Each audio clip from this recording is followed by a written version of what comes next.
গ্রাম আদালতে আসতে পারে সেই একটা পরিবেশ যেন তৈরি হয়। এই অপরাধের মাত্রা যদি 3 লক্ষ টাকা পর্যন্ত হয় এবং এই ধারার অধীনে যদি হয় তাহলে সংশ্লিষ্ট ইউনিয়নের গ্রাম আদালতে নিষ্পত্তি করা যাবে। একটা বিষয় নতুন করে যুক্ত হয়েছে, এই 7 নম্বরটা 2024 সালের মে মাসে যে নতুন করে 3 লক্ষ, আগে ছিল 75,000, 24 সালে আইন সংশোধন হয়ে সেখানে 3 লক্ষ টাকা দিয়েছে, আর এই মামলাটা এই অংশটা যুক্ত হয়েছে। আমরা এখানে যারা আছি তারা একটা বড় জনগোষ্ঠীর ফোকাল পয়েন্ট বলে মনে করছি। প্রত্যেকে যার যার এরিয়ায় আমরা কাজ করছি, বিশেষ করে আমাদের এনজিও প্রতিষ্ঠান সমূহ তারা কিন্তু রুট লেভেলে কাজ করছে। তাদের একটা স্টেক হোল্ডার একটা টিম রয়েছে। এখানে আমাদের সাংবাদিক ভাইরা রয়েছেন, তারা তো আমাদের আমরা বলি যে ফোর্থ পিলার। তারা বিভিন্ন বিষয়ে মানুষকে সচেতনতা করে, মানুষকে অবগত করে, মানুষকে গঠনমূলক আলোচনা করে, যাতে মানুষ জানতে পারে এবং এটা প্রচার প্রচারণা হয়।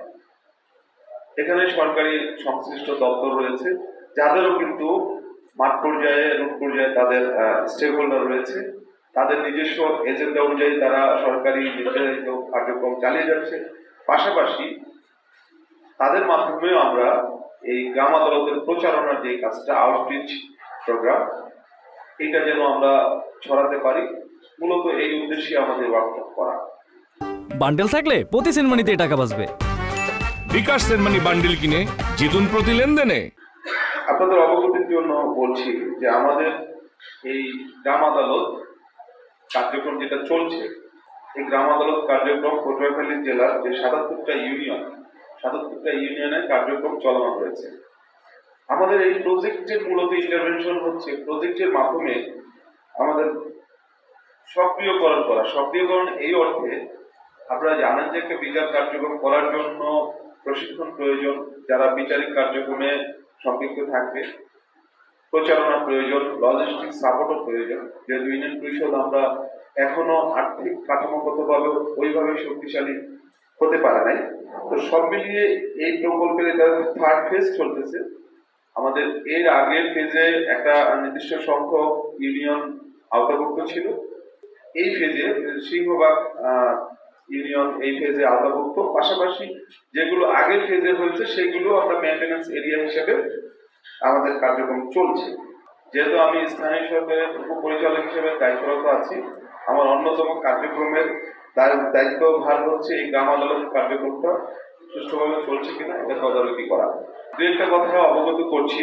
আমাদের এই প্রজেক্টের মাধ্যমে আমরা বেশ কয়েকটা আউটরিচ মিটিং করেছি, জেলা পর্যায়ে, উপজেলা পর্যায়ে আমরা করেছি। আপনারা জানেন যে আমাদের এখানে ইউপি প্রশাসনিক কর্মকর্তারা বেশ কিছু দায়িত্ব পালন করছে।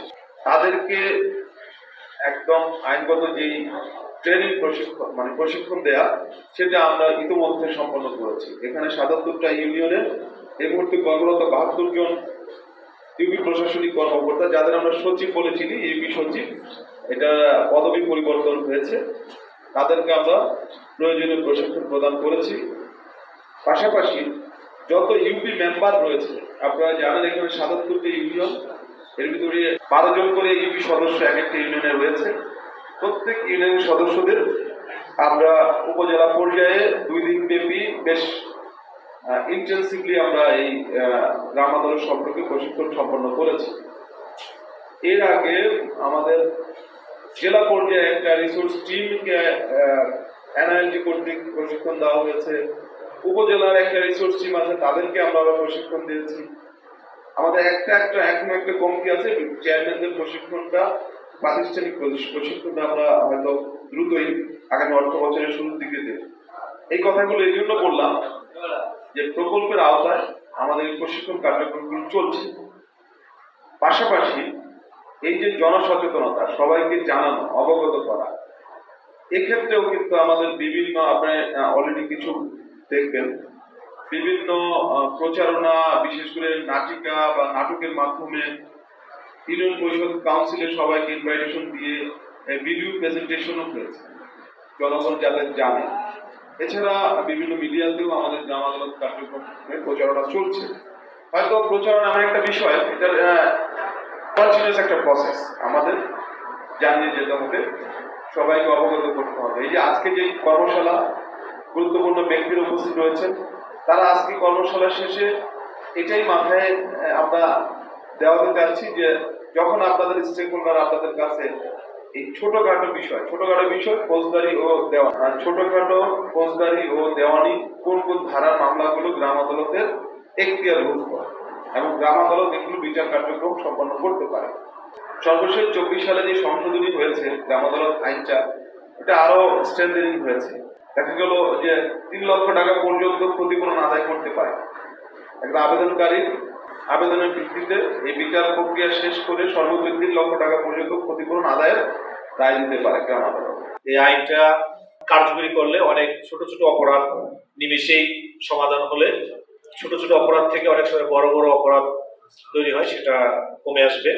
অনেকগুলো অপরাধ, পেটিনেসের অপরাধ, ছোট ছোট অপরাধ, চুরি এবং দেওয়ানি অপরাধ, তারপর হচ্ছে শ্লীলতাহানি, নারী শিশু বিভিন্ন ধরনের অপরাধ, এগুলো ছোট ছোট যেসব অপরাধ যেগুলো গ্রাম আদালতের মাধ্যমে আমরা আসলে গ্রাম আদালত বিষয়ে এর আগে আমি বলেছি, মোটা দাগে গ্রাম আদালত আইন যে 2006 সালে যেটি বাস্তবায়নের জন্য পাশ করা হয়েছে, পরবর্তীতে দুবার এটি সংশোধনীও করা হয়েছে, আরো শক্তিশালী করা হয়েছে।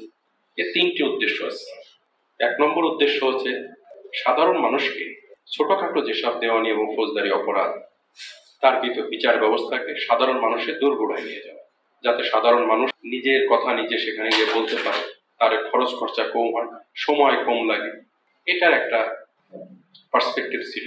2 নম্বর হচ্ছে আমাদের যে রেগুলার যে আদালত অথবা পুলিশ, তাদের উপর থেকে একটা প্রেশার কমানো, যে ছোটখাটো অনেক অপরাধেও মানুষ থানায় চলে যায়, আদালতে সে আদালত অনেক দূর। কারণ পটুয়াখালীতে হয়তো বেশ কয়েকটি উপজেলা আদালত রয়েছে, কিন্তু অনেক বাংলাদেশের অনেক জেলায় কিন্তু উপজেলায় কোনো আদালত নাই, জেলায় আসতে হয় তাকে অনেক দূর থেকে।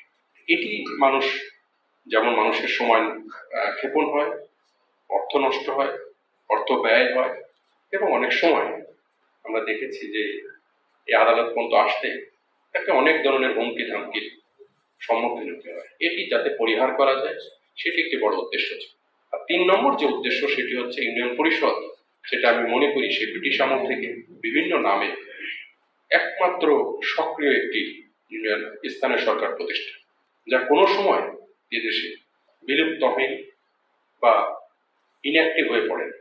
আমি এখনো বলি যে স্থানীয় সরকার প্রতিষ্ঠানের মধ্যে যদি একটি প্রতিষ্ঠানকে বলা হয় যে সবসময় সক্রিয় এবং যাদের ক্ষমতা কার্যক্রম সবচেয়ে ব্যাপক, সেটি হচ্ছে ইউনিয়ন পরিষদ।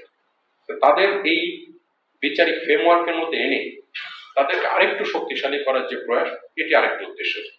এই 3টা মোটা দাগে 3টা উদ্দেশ্যকে সামনে রেখে এই আইনটি প্রবর্তন করা হয়। দিনকে দিন কিন্তু এই আদালতগুলোর কাছে সাধারণ মানুষের আশ্রয় নেওয়ার যে হার, সেটি বৃদ্ধি পাচ্ছে। হয়তো আশানুরূপ পর্যায়ে আমরা এখনো যেতে পারিনি, এটির অনেকগুলো কারণ আছে, আপনারা জানেন।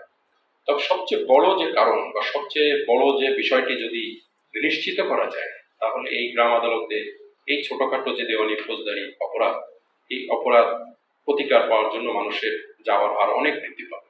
সেটা হচ্ছে আস্থার পরিবেশ সৃষ্টি করে। যে ইউনিয়ন পরিষদ যারা সেখানে চেয়ারম্যান এবং জনপ্রতিনিধি আছে, তারা মানুষের ন্যায় বিচারের ক্ষেত্রে আস্থার প্রতীক হয়ে উঠতে পারলো কিনা, এটি যদি নিশ্চিত হয়, নিশ্চয়ই এই হার অনেক বৃদ্ধি পাবে এবং সাধারণ মানুষ একেবারে রুট লেভেলে তার সুফল ভোগ করতে পারে। যে সালিশ প্রথা যেটা ছিল, সেটাকে যাতে নিরুৎসাহিত করা যায়, শূন্যে নামিয়ে আনা যায় এবং একটি ফ্রেমওয়ার্কের মধ্যে এই সালিশি কার্যক্রমটাকে নিয়ে যাওয়া যায়, যেখানে খাওয়া দাওয়া, বিভিন্ন লেনদেন, এগুলোকে পরিহার করা যায়। সেটির জন্যই কিন্তু গ্রাম আদালত প্রবর্তন করা হয়েছিল এবং গ্রাম আদালত এখন অ্যাক্টিভ আছে। কারণ এটি রেকর্ডেড একটি ডকুমেন্টেড একটি বিচারিক ব্যবস্থা, যার মাধ্যমে মানুষ তার সুফল লাভ করতে পারে।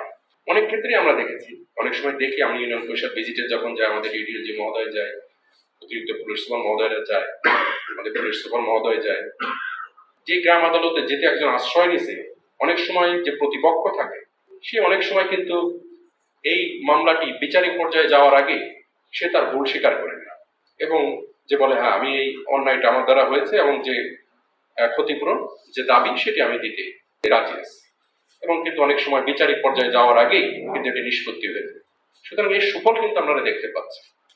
আমাদের সাংবাদিক বৃন্দ এখানে আছে, আমি আপনাদের প্রতি একান্ত অনুরোধ করব যে আপনাদের প্রচার প্রচারণার মাধ্যমে যাতে মানুষের সেখানে যাওয়ার, এই আইনের আশ্রয়, এই আদালতের আশ্রয় নেওয়ার হার যাতে বৃদ্ধি পায়, মানুষের জন্য একটা কনফিডেন্স জন্মায়, সেটির জন্য আপনারা আপ্রাণ চেষ্টা করুন।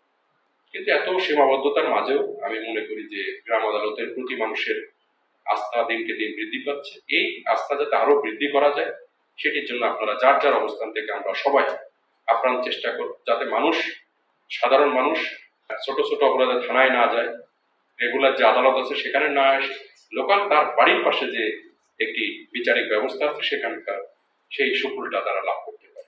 আমরা যার যার অবস্থান থেকে এই বিষয়ে কাজ করব। শুরু হয়েছে standard charter channel i agro অ্যাওয়ার্ডের 10ম আয়োজনের মনোনয়ন গ্রহণ।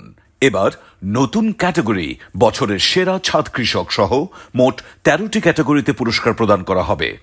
মনোনয়ন গ্রহণ চলবে আগামী 15 জুলাই 2025 তারিখ পর্যন্ত। বিস্তারিত জানতে ভিজিট করুন www.agroaward.com এবং ফোন করুন 018737000556 এই নম্বরে।